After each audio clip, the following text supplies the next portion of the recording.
नमस्कार दोस्तों। आज का ये वीडियो बहुत ही महत्वपूर्ण होने वाला है क्योंकि जो जानकारी आपको मिलने वाली है वो बहुत ही ज़्यादा महत्वपूर्ण है।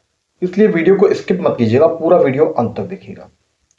फ्रेंड्स, परिवाद यानी कंप्लेंट जब तक दंड प्रक्रिया संहिता 1973 लागू थी, यानी 30 जून 2024 तक, तब तक परिवाद दर्ज करा दिया जाता था।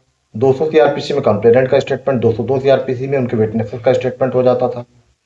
और उसके बाद अगर पर्याप्त आधार है तो कोर्ट 204 सीआरपीसी में इसको प्रोसेस आदेश का जारी कर देती थी, जरिए सम्मन एक्यूज को तलब कर लिया जाता था। अगर पर्याप्त आधार नहीं होता था तो 203 सीआरपीसी में परिवाद खारिज हो जाता था। पर अब स्थिति बदल चुकी है। भारतीय नागरिक सुरक्षा संहिता 2023 जो कि 1 जुलाई 2024 से पूरे देश में लागू हो चुकी है, उसमें नया प्रावधान है और उस नए प्रावधान में अब झूठा परिवाद दर्ज करवाना आसान नहीं होगा। अब आसान क्यों नहीं होगा वो मैं बता देता हूं। कोई भी व्यक्ति अगर प्रार्थना पत्र देता है 175(3) बीएनएसएस में, या 175(3) में प्रार्थना पत्र देने के बाद कोर्ट उसे एज ए कंप्लेंट ट्रीट करने के लिए आदेश करती है और 210 बीएनएसएस के अंतर्गत वो प्रार्थना पत्र कंप्लेंट के रूप में दर्ज हो जाता है।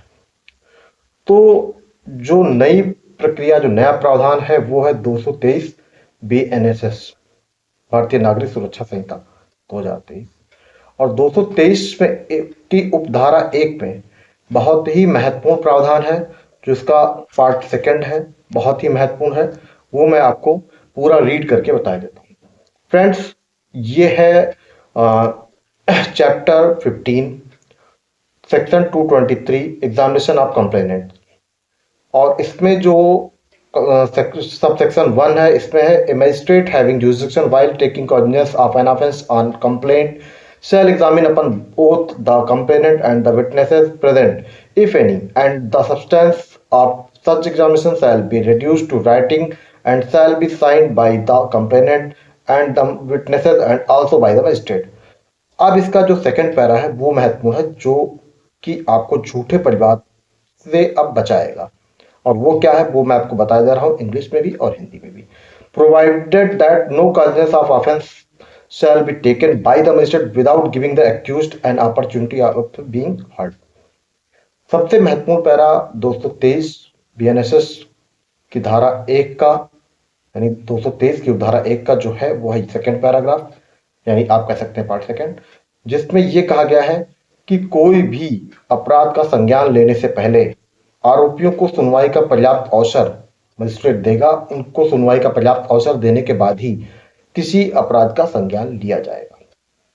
तो अब जबकि कोई भी अगर झूठा परिवाद दर्ज कराता है तो उस सिचुएशन में एक्यूज्ड के पास ये अपॉर्चुनिटी होगी कि वो अपना पक्ष रख सके और अपनी बात कोर्ट के सामने रख सके कि हाँ, ये परिवाद झूठा है, ये फैक्ट सारे मिसलीड करते हैं, कोर्ट को मिसगाइड करते हैं। और ऑलरेडी अगर आपका पहले से कोई डिस्प्यूट है तो आप पूरी अपनी बात रख सकते हैं, डॉक्यूमेंट्स कोर्ट के सामने प्रोड्यूस कर सकते हैं। मीन्स जो पहले प्रावधान नहीं था, ऑलरेडी आप अगर अपीयर भी हो जाते थे तो ऑनरेबल हाई कोर्ट के सुप्रीम कोर्ट के जजमेंट थे जो आपको बार्ड करते थे कि आपको सुनवाई का अवसर नहीं दिया जाए। बट अब स्थितियां बदल चुकी हैं। बीएनएसएस 2023 जब से लागू हुई है 1 जुलाई 2024 से, तो अब नए प्रावधान के अंतर्गत आपको, यानी जो कंप्लेनेंट है, अगर कंप्लेंट फाइल करते हैं तो जो एक्यूज पर्सन है उनको भी सुनवाई का ऑप्शन, उनको अपॉर्चुनिटी दी जाएगी। तो फ्रेंड्स, आज के इस वीडियो में तो बस इतना ही। अब मैं थोड़ी सी अपनी बात भी कह देता हूं। 31 अगस्त 2024 को मेरा एक्सीडेंट हो गया। मैं इंजर्ड हूं, आपके सामने हूं, शोल्डर में फ्रैक्चर है। अब काफी कुछ व्यूअर्स, सब्सक्राइबर कमेंट करते हैं, उनके कुछ ऐसे सवाल होते हैं जो प्रैक्टिकल नहीं होते हैं। एक व्यूअर का सवाल था कि 156(3) सीआरपीसी में अगर एप्लीकेशन दी जाती है तो प्रार्थना पत्र किस सेक्शन में आएगा। तो भैया, अब तो खैर सीआरपीसी लागू नहीं है, सीआरपीसी ऑलरेडी 30 जून 2024 तक ही थी प्रचलित, और जो भी पुरानी पेंडिंग एप्लीकेशन है उनमें प्रोसीडिंग्स हो रही है अभी। लेकिन 156(3) सीआरपीसी में जब भी एप्लीकेशन दी जाती थी तो जो भी मजिस्ट्रेट 190 सीआरपीसी के अंतर्गत सशक्त किया जाता था किसी अपराध का संज्ञान लेने के लिए, तो वह इन्वेस्टिगेशन के लिए आदेश कर सकता था। इन्वेस्टिगेशन कब होगी? जब एफआईआर रजिस्टर्ड होगी। तो जब आपने 156(3) में एप्लीकेशन दी है तो सवाल ये भी था कि क्या 200 में एप्लीकेशन का रिप्लाई आएगा, जो मीन्स जो रिपोर्ट आएगी पुलिस की, क्या वो 202 सीआरपीसी में आएगी या 200 में आएगी या क्या हो, किस सेक्शन में आएगी।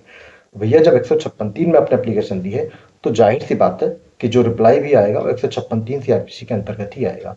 202 सीआरपीसी में रिपोर्ट कब आती है, जब ऑलरेडी कंप्लेनेंट यानी कोई मामला परिवार में दर्ज हो जाएगा, कंप्लेनेंट का उसके विटनेसेस का स्टेटमेंट हो जाएगा और इसके बाद कोर्ट जो है इशू ऑफ प्रोसेस को स्टे कर देती है, रोक देती है और फिर पुलिस से रिपोर्ट मंगाती है। तो ये एक प्रैक्टिकल था जब इसका, ऐसे सवाल ना पूछे जाए तो बेटर होगा। और अब एक छोटी सी बात और, कि बार बार कई व्यूअर सब्सक्राइबर नंबर के लिए कहते हैं, तो नंबर के लिए कुछ क्राइटेरिया है। आप चैनल के अबाउट पे जाइए, मतलब डिस्क्रिप्शन में जाइए, आपको डिटेल्स मिल जाएगी सारी कि आपको नंबर किस कंडीशन में कब दिया जा सकता है। रैंडमली मैं नंबर अगर देता रहूंगा तो मुझे खाली बस जो आपकी कॉल्स हैं, आपके मैसेज हैं, उन तक ही मैं सीमित रह जाऊंगा, मैं अपना काम नहीं कर पाऊंगा। तो फ्रेंड्स, आप सबसे रिक्वेस्ट है कि प्लीज नंबर के लिए या तो आप क्राइटेरिया फॉलो कीजिए, तो नंबर मैं नहीं दे सकता हूँ इस तरह से। आज की वीडियो में बस इतना ही। नई जानकारी के साथ नए वीडियो में फिर से मिलते हैं। जय हिंद, धन्यवाद।